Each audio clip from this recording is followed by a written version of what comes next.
நம்முடைய நிந்தைகளை மாற்றுகிற இயேசுவின் இனிதான நாமத்தினால் உங்களை வாழ்த்துகிறேன். இதனால் நம்முடைய ஆவிக்குரிய சிந்தனைக்காக நெகேமியாவின் புஸ்தகம் 2ஆம் அதிகாரம் 17-18 நான் வாசிக்கிறேன். பின்பு நான் அவர்களை நோக்கி, எருசலேம் பாழாயிருக்கிறதையும் அதன் வாசல்கள் அக்கினியால் சுட்டரிக்கப்பட்டு கிடக்கிறதையும் நாம் இருக்கிற சிறுமையும் பார்க்கிறீர்களே. இனி நாம் நிந்தைக்குள் இராதபடிக்கு எருசலேமின் அலங்கத்தை கட்டுவோம் வாருங்கள் என்று சொல்லி, என் தேவனுடைய கரம் என்மேல் நன்மையாக இருக்கிறதையும் ராஜா என்னோடு சொன்ன வார்த்தைகளையும் அவர்களுக்கு அறிவித்தேன். அப்பொழுது அவர்கள் எழுந்து கட்டுவோம் வாருங்கள் என்று சொல்லி அந்த நல்ல வேலைக்கு தங்கள் கைகளை திடப்படுத்தினார்கள். சூசான் அரண்மனையிலே நெகேமியா என்கிற ஒரு வாலிபன் வேலை செய்து கொண்டிருக்கிற காலகட்டம் அது. அப்பொழுது எருசலேமுடைய சூழ்நிலை பார்க்கும் பொழுது அலங்கங்கள் எல்லாம் இடிக்கப்பட்டு சுட்டரிக்கப்பட்டு பரிதாபமான நிலைமையில் அங்க இருக்க ஜனங்கள் கஷ்டப்படுறாங்க. அதெல்லாம் கேள்விப்பட்ட உடனே நெகேமியாவுக்கு ஒரே துக்கம். நம்முடைய பட்டணம் இப்படி போயிடுச்சு, நம்முடைய தேசம் இப்படி போயிடுச்சு, நம்முடைய ஜனங்க கஷ்டப்படுறாங்களே. பிற அரண்மனையில இருந்தாலும் கூட துக்கம் எல்லாம் இப்படி போயிடுச்சுன்னு சொல்லி இதனால அழுகிறார், புலம்புகிறார், உபவாசத்தை ஆண்டவர் நோக்கி விண்ணப்பம் பண்ணுகிறார். ராஜாவோடு கூட டெய்லி தரிசித்து பேசக்கூடிய ஒரு பாக்கியம் இந்த நெகேமியாவுக்கு இருந்தது. ஏனென்றால் இவருடைய வேலை பானபாத்திரக்காரன். இந்த நெகேமியா துக்கமா இருக்கிறத பார்த்து, ஏன்பா துக்கமா இருக்கும்போது, உன்னுடைய எந்த வியாதியும் கிடையாது, இது மன துக்கம் தான், உன் சரீர பிரகாரமான பலவீனம் கிடையாது போது இந்த காரியத்தை சொல்கிறேன். என் பட்டணம், என் தேசம், என்னுடைய எருசலேம் அலங்கங்கள் எல்லாம் இடிக்கப்பட்டு பரிதாபமாய் கிடக்கிறது. இப்படி இருக்கும்போது நான் எப்படி சந்தோஷமா இருக்க முடியும்? அப்ப என்ன செய்ய வேண்டும்? என்னை அனுமதித்தால் அங்கு போய் அதை கட்டி எழுப்ப போகிறேன். பாருங்கள், அவங்க புறப்பட்டு போகிறார். எல்லாவற்றையும் பார்க்கும் பொழுது ஜனங்களை பார்த்து சொல்லுகிறார், இனி நிந்தைக்குள் இருக்கக்கூடாது. இந்த சிறையிருப்பு மாற வேண்டுமானால், நிந்தை மாற எழுந்து கட்டுவோம், எழுந்து காரியத்தை நடப்பிக்கவும் சொல்லுகிறார்.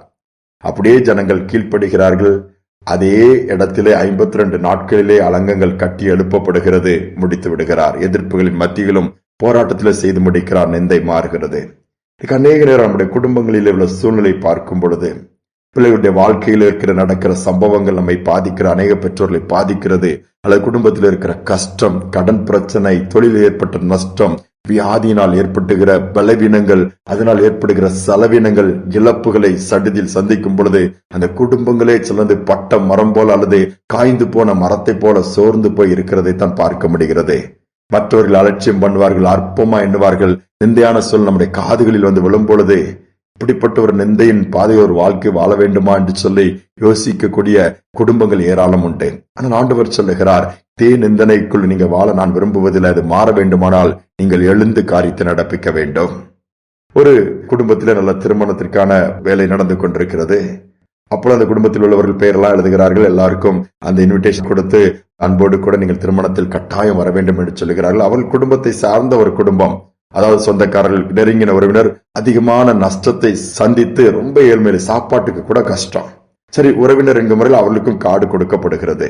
சரி, கல்யாணம் சிறப்பா நடந்துட்டு இருக்குது. அந்த வரவேற்பு மற்றபடி ஆகாரம் அங்க நடந்துட்டு இருக்கும் போது, சரி நம்ம உறவினர் கார்டு கொடுத்திருக்காங்களா, போய் எப்படியா நம்ம கலந்துக்கணுமா, இல்லைன்னா வருத்தப்படுவாங்கன்னு சொல்லி அந்த தரித்திரத்திலே, கஷ்டத்திலே, நஷ்டப்பட்டு வேதனையோடு வாழ்ந்திருக்கிற அந்த குடும்பத்தின் தகப்பன், நான் போய் அட்டன் பண்ணிட்டு வந்துடுறேம்மா, கொடுக்க மொய் எழுதுறதுக்கு கூட பெரிய பணம் கிடையாது, ஆனாலும் நான் முடிஞ்சதை செய்யணும்லான்னு சொல்லி போறாரு.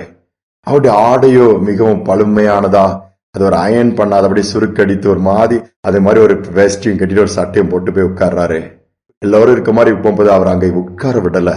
எங்க நீங்க எங்கெல்லாம் உட்கார கூடாதுங்க, அங்க ஓரமா உங்களுக்கு தனியா அங்க இருக்கு பாருங்கன்னு சொல்லிட்டு அவரை துரத்தி விடுகிறார்கள். அந்த இடத்தில் அமர விடவில்லை. மற்ற எல்லார் முன்னாலும் அவமானப்பட்டது உள்ளம் இன்னும் அதிகமாக உடைந்து விட்டது. என்னுடைய அவுட்லுக்க பாக்குறாங்க, ஒரு ட்ரெஸ்ஸ பாக்குறாங்க, பார்க்க நீட்டா இல்ல, அவரை பார்க்கும்போது அந்த ஒரு பர்சனாலிட்டி இல்லை. ஏன்னா அவர் தான் சாப்பாட்டிற்கு வழி இல்லாமல் கஷ்டப்படுகிறாரே. அவமானத்தோடு, இல்ல உங்களுக்கு எல்லாம் அங்க போட்டுருக்கு பாருங்க, தள்ளி அங்க போய் உட்காருங்க, இதெல்லாம் விஐபிஸ் இடம் அப்படி சொன்ன உடனே துக்கத்தோடு சாப்பிடல. அவரு வீட்டுக்கு வந்துட்டாரு. பிள்ளைகிட்ட சொல்றாரு, மனைவிட்ட சொல்றாரு, நம்ம ஒரு காலத்துல எவ்வளவு வசதியா இருந்தோம், எல்லாரும் தேடி வந்தாங்க, இதுவும் ஒரு வாழ்க்கையின் ஒரு பகுதி தானான்னு புலம்பிட்டு இருக்கும் போது அவங்க என்ன செய்யலாம்னு சொல்லி யோசிக்கும் போது, இதே நெகேமியாவின் காரியத்தை குறித்து அவங்க படிச்சாங்க வேதத்துல. நெகேமியா துக்கத்தோடு இருந்தார். எருசலேம் அலங்கம் இடிக்கப்பட்டு பரிதாபமாய் எல்லாம் சிறுமைப்பட்ட ஒரு சூழல் இருக்கும் பொழுது அதையும் கர்த்தர் மாற்றினார். நெகேமியா எழுந்து காரியத்தை நடக்கும் போது காரியம் ஜெயமா இருந்தது. நாம ஏன் செய்யக்கூடாது? ஜெபித்தாங்க குடும்பமா. தொழில திரும்பவும் ஆரம்பிச்சாரு. சாதாரண ஒரு விதத்துல துணிகளை வாங்கி விற்கிறதுல ஆரம்பிச்சாரு. பெரிய லெவல்ல கர்த்தர் ஆசீர்வதிக்க ஆரம்பிச்சாரு. ஒரு பெரிய டெக்ஸ்டைல் ஷோரூம் மாதிரி போட்டு பெரிய லெவல்ல ஒரு கடையை ஏற்படுத்தி பிள்ளைகள் எல்லாம் வாழ்ந்திருக்கிற அளவுக்கு கர்த்தர் உயர்த்தி விட்டார். எல்லாரும் ஆச்சரியப்பட்டாங்க. யாரெல்லாம் அவங்கள அற்பமா எண்ணாங்களோ, இவங்களை தேடி வருகிற அளவுக்கு கர்த்தர் சூழ்நிலையை மாற்றிவிட்டார். ஒருவேளை இன்னைக்கு நீங்க நிந்தனின் பாதையில இருக்கிறீங்களா? ஒருவேளை உங்கள் வாழ்க்கையின் பகுதிகள் எல்லாம் ஒண்ணுமில்லாம பட்டு போன மரத்தை போல அல்ல காய்ந்து போன ஒரு மரத்தை போல இருக்கிறதா? சோர்ந்து போய் உட்கார்ந்துடாதங்க. அவங்களாம் நம்மள பேசுறாங்க, நம்மளாம் இப்படிப்பட்ட ஒரு நிலைமைக்கு வந்துட்டோம் என்று புலம்புறதை விட்டுட்டு எழுந்து காரியத்தை நடப்பிக்க செய்யுங்க. ஜெபத்தோடு செய்து பாருங்க. நீ யாராக இருந்தாலும் நீங்கள் செய்கிற செய்கைக்கு கர்த்தர் பலன் கொடுப்பாரு, கைவிட மாட்டாரு. ஒரு முறை தோற்றுட்டோம்னா எப்பவுமே தோற்றுக்கொண்டே இருப்போம்னு நினைக்காதங்க. ஒரு முறை விழுந்துட்டோம்னா திரும்ப எழுந்துருங்க. இடத்துல விழாதபடி கர்த்தர் காப்பார், நடத்துவாரு, மேன்மைப்படுத்துவாரு. எந்த இடத்துல தலை குனிந்தீங்களோ அந்த இடத்துல தலை நிமிர வைப்பாரு. இதெல்லாம் ஒரு குடும்பம் அற்பமா சொல்லியிருக்கலாம். குடும்பம்னா இப்படிதான் இருக்கணும்னு சொல்லுகிற அளவுக்கு மாற்றுவதற்கு தேவன் ஆயத்தமா இருக்கிறார். சோர்ந்து போக வேண்டாம். இந்த நம்பிக்கையோடு ஆண்டவருடைய கரத்துல கொடுப்போம், ஜெபிப்போமா? எங்கள் அன்பின் பரலோக தகப்பனே, நிந்தையை மாற்றுகிற தேவனாய் இருப்பதற்காய் ஸ்தோத்திரம். எங்கு பார்த்தாலும் அவமானத்தை தாங்க முடியாமல் வாழ்க்கையை முடித்துக் கொள்ளக்கூடிய கூட்டங்கள் இருக்கிறதப்பா. எத்தனை நாட்கள் இந்த அவமானம், எத்தனை நாட்கள் இந்த நெருக்கம், எத்தனை நாட்கள் நிந்தனை, எத்தனை நாட்கள் இந்த அவச்சொல், எத்தனை நாட்கள் இப்படிப்பட்ட ஒரு வேதனையும் தரித்திரத்திலும் பட்டியலில் போராடுகிற பிள்ளைகளை இந்த நாளில நினைவு கூர்ந்து ஒருவேளை மற்றவர்கள் சொந்தக்காரர்கள் உறவுகள் அற்பமா என்னெல்லாம் குடும்பத்தில் நடந்த சூழ்நிலைகள் சம்பவங்களை பார்த்து உதாசீனப்படுத்தலாம், வெளியே வேற மாதிரி பேசி துற்றி திரியலாம். இதனால் பாதிக்கப்பட்ட பிள்ளைகள் சோர்ந்து விடாதபடி இன்னைக்கு அவர்களை தட்டி எழுப்பி நெகேமியாவின் தேவனப்பா கண் முன்னாக அந்த எருசலேம் அலங்கம் இடிக்கப்பட்டு சுட்டரிக்கப்பட்டு கிடக்கிறதை பார்த்து இதை எப்படியாவது கட்டி எழுப்ப வேண்டும் என்று ஒரு கூட்டம் எழுப்பினது. அவ்விதமாகவே அதை கட்டி முடித்து சூழ்நிலை சிறையிருப்பு எல்லாம் மாறுபடியா செய்திருப்பா.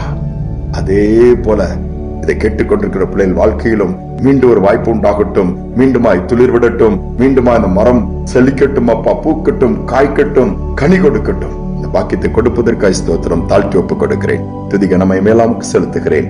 இயேசுவின் நாமத்தில் வேண்டிக் கொள்கிற நல்ல பிதாவே, ஆமேன், ஆமேன். சூழ்நிலை பார்த்து, வேதனையை பார்த்து, நிந்தையை பார்த்து, அவமானத்தை பார்த்து புலம்புவதை விட்டுவிட்டு எழுந்து கட்டும்படியாய் எழுந்து காரியத்தை நடப்பிக்க முற்படுவோம். ஜெபத்தோடு செய்வோம், ஜெயத்தை சுதந்திரிப்போம். இந்த சிந்தனையோடு நாளை தொடரலாம். மீண்டுமாய் நாளை தினம் சந்திப்போம்.